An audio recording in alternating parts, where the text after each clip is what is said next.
L'association existe depuis 2017 et dans notre programme d'activité, nous tenons une édition chaque année des 48 heures du CFEBIS. Et donc nous sommes à notre 3e édition des 48 heures du CFEBIS. Et pendant ces 48 heures, nous tenons une assemblée générale pour apprécier, approuver les rapports d'activité, les activités déjà menées et aussi adopter un programme d'activité pour l'année suivante. En plus de cette assemblée générale, nous procédons à la remise des diplômes des nouveaux CFEBIS. Ça veut dire les dernières promotions. Nous procédons à la remise de leurs diplômes et l'occasion nous est donnée aussi d'organiser des conférences publiques. Et donc cette année, pour notre conférence publique, nous avons décidé d'aborder 2 sujets essentiels pour le Burkina Faso, pour le citoyen lambda et pour notre économie. Il s'agit de l'énergie. Donc le premier thème, la première communication a porté sur la sécurité énergétique au Burkina Faso. Et la deuxième communication, qui est d'ordre macroéconomique, s'est intéressée aux enjeux et aux perspectives de la filière coton au Burkina Faso. Filière coton parce que c'est un produit d'exportation et nous savons qu'en matière d'exportation, il faut de plus en plus éviter d'exporter de la matière première.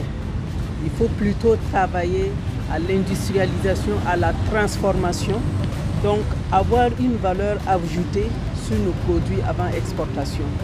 Donc voici les 2 communications qui ont été abordées aujourd'hui et nous allons terminer par la parole libre des CFEBIS entrepreneurs. Comme vous le savez, notre association regorge de compétences diversifiées. Nous sommes dans plusieurs domaines d'activité, dans plusieurs secteurs d'activité et pratiquement à tous les niveaux, au niveau de l'administration publique, au niveau du parapublic et au niveau du privé.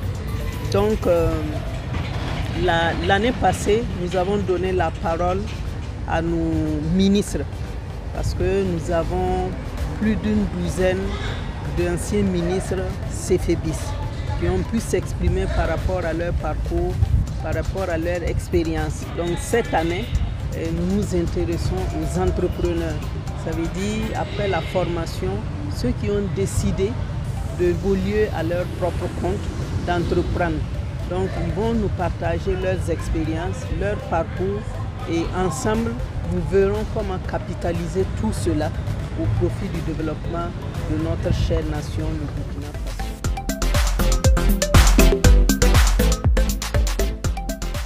Comme je vous l'ai dit, chaque année nous nous réunissons et chaque année nous essayons de choisir un thème qui intéresse le citoyen.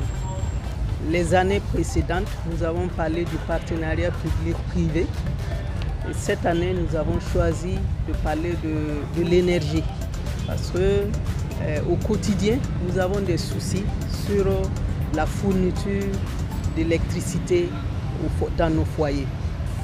Il y a beaucoup de délestage et de plus en plus on s'inquiète parce que les rumeurs nous disent souvent que nous n'arrivons pas à produire suffisamment au Burkina Faso et que nous importons beaucoup plus.